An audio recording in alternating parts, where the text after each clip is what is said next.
From the opinion pages of the Wall Street Journal, this is Potomac Watch. Congress avoided government shutdown on Saturday very narrowly as House Speaker Kevin McCarthy sought Democratic votes after a handful of Republicans defeated his attempts to pass a Republican-only funding bill. But in doing so, the Speaker put his job on the line as Representative Matt Gaetz, the Florida malcontent, vows to have him removed as Speaker. How will this turn out?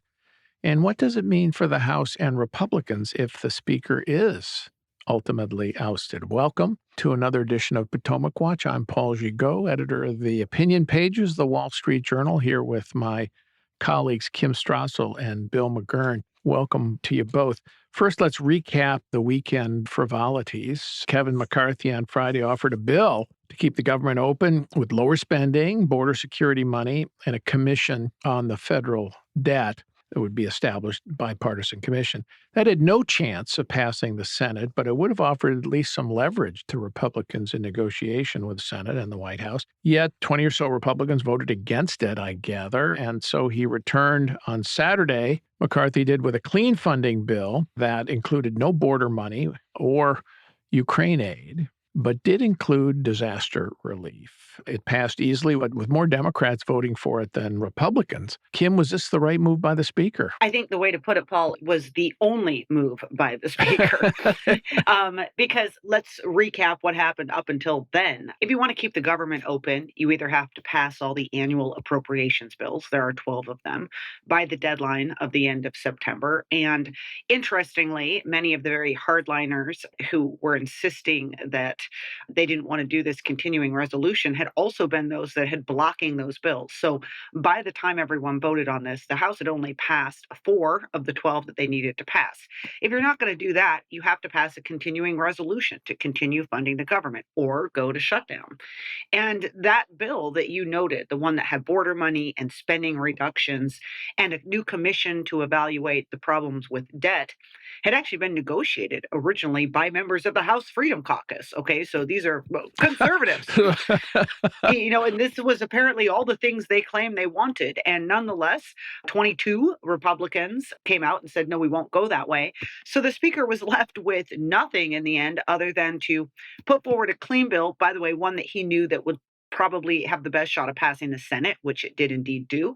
And he had to go to Democrats for some help with that. And that has obviously steamed some of Republicans, but they didn't really give him any option. It was either that or shut down. And the Speaker made the decision that a shutdown was going to be far worse for Republicans in the long run than the risk he was taking of working to get CR across the line with some Democratic help. Yeah, Bill, particularly when you think about the shutdown option, which is what the malcontents wanted, I guess, I keep asking myself, okay, what is it that they want to accomplish? What do they think a shutdown would accomplish? At least in the past, 2013, Republicans said, okay, we're going to shut down the government to get you to repeal Obamacare. There was going back to, remember, 1993 when Republicans moved to a shutdown after Bill Clinton vetoed the Gingrich budget, and they had a fight. But there was a fight over policy because the Gingrich budget had all kinds of good things. In this case, there was no chance that any of what the Republicans want to get was going to pass if they shut down the government. The only way to get any policy victories is if the House Republicans stick together, pass a budget or some kind of bill that funds the government, that they have riders, or as Kim suggests, pass the 12 appropriations bills that have policies in them. Then you go to negotiate with the Senate, and maybe you come up with some good stuff. You have to give the Democrats something, but at least you could get some victories. But a shutdown scenario gets you nothing. I described it as threatening to hold your breath until you pass out. What you described, though, is right. I mean, this is like in a football game when you're going to win by running the ball 3 or 4 yards at a time, not the big play. It's inches by inches, and it's a fight for every inch. As people point out, the Republicans control 1/2 of 1/3 of government.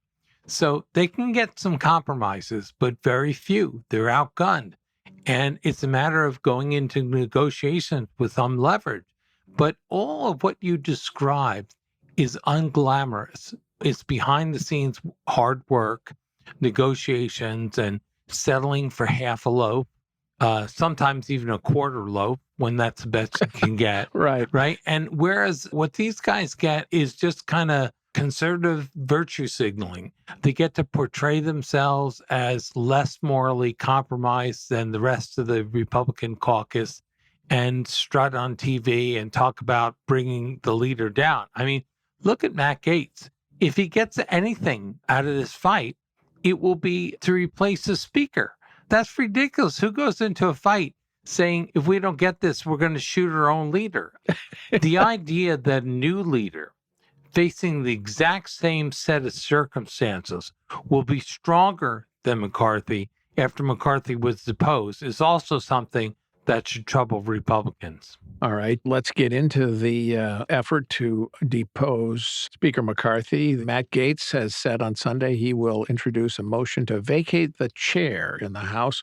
And if that passes with a simple majority, then the Speaker will be out of a job. Let's listen to Gaetz on Sunday, and then let's listen to Speaker McCarthy respond. I do intend to file a motion to vacate against Speaker McCarthy this week. I think we need to rip off the Band-Aid. I think we need to move on with new leadership that can be trustworthy. Look, the one thing everybody has in common is that nobody trusts Kevin McCarthy. He lied to Biden. He lied to House conservatives. He had appropriators marking to a different number altogether. And the reason we were backed up against this shutdown politics is not a bug of the system, it's a feature. Kevin McCarthy's goal was to make multiple contradictory promises, to delay everything, back us up against shutdown politics, and at the end of the day, blow past the spending guardrails. I'll survive. You know, this is personal with Matt. Matt voted against the most conservative ability to protect our border, secure our border. He's more interested in securing TV interviews than doing something. He wanted to push us into a shutdown, even threatening his own district with all the military people there who would not be paid, only because he wants to take this motion. So be it, bring it on, let's get over with it, and let's start governing. If he's upset because he tried to push us in a shutdown, and I made sure government didn't shut down, then let's have that fight. Well, Kim, personal or not, it sure is nasty. But is, I guess, McCarthy right that this is personal with Gaetz? Or is Gaetz right that, in fact, McCarthy didn't tell the truth to the conservatives? Okay, I think Matt Gaetz has one point there, but he gets it wrong when he says that the whole problem with the way this works, it's a feature, not a bug. There's an element of truth to that, but it's a bigger problem. And, I've been talking to more and more members of Congress who pointed this out. So we have a budgeting system where the fiscal year ends at the end of September.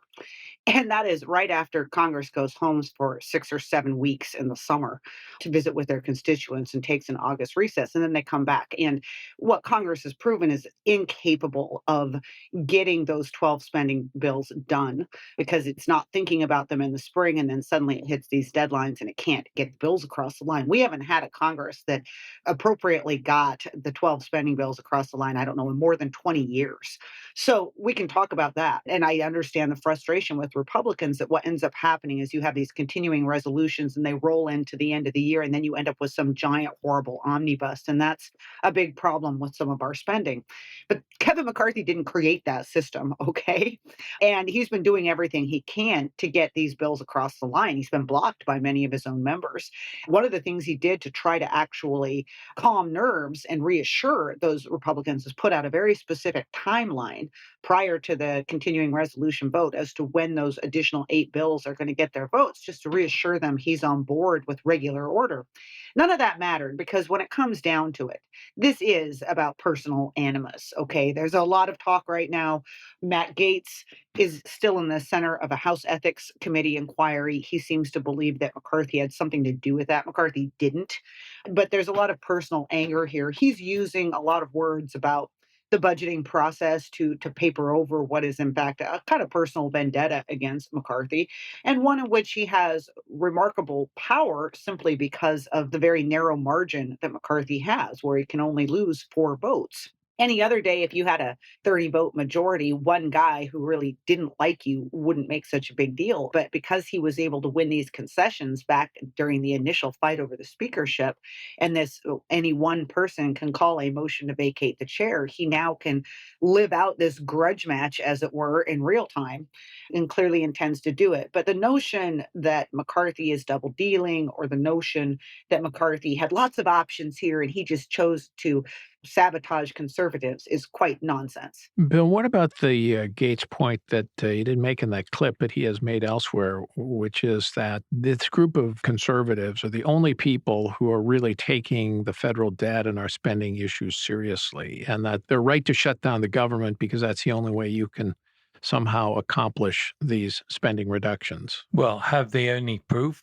Has it ever resulted in smaller government? I don't think so. I mean, the problem, as I said before, the real work is unglamorous. And when you have only control of one half of the Congress facing White House and a Senate of the other party, there's a limit to what you get. What you have to do is force through what compromises you can. Again, unglamorous work. And then arrange votes so you put Democrats on record as what they're for, and hopefully use that against them in the next campaign to get them a majority. Frankly, that's why going back to 2020, the two senators election in Georgia was so important. We just don't have a majority to get what we want, and we have to work for it. I don't think grandstanding does it. I think the American people are tired of it. Most people don't follow the ins and outs of the debate. They rightly regard it as a lot of games and people making statements and so forth, and beside the point. So they're very cynical about this. And I don't think Republicans in the House, the rebels, are increasing respect for the idea that Republicans get things done and can move it in the right direction. Look, it's really astounding to me that one of the things McCarthy's accused of is getting his bill passed with Democratic votes, okay? And remember, one of the things they were forced to swallow is the lack of Ukraine aid, which is one of their priorities. Democratic priority. That's a Yeah, Democratic that's priority. an example of what the limited things McCarthy can do. They wanted that, his caucus didn't, and he forced Democrats to pick between closing the government over Ukraine aid or keeping it open. Small victory for him. And I think that's what you have to do. You can't get the big victories without big margins in elections.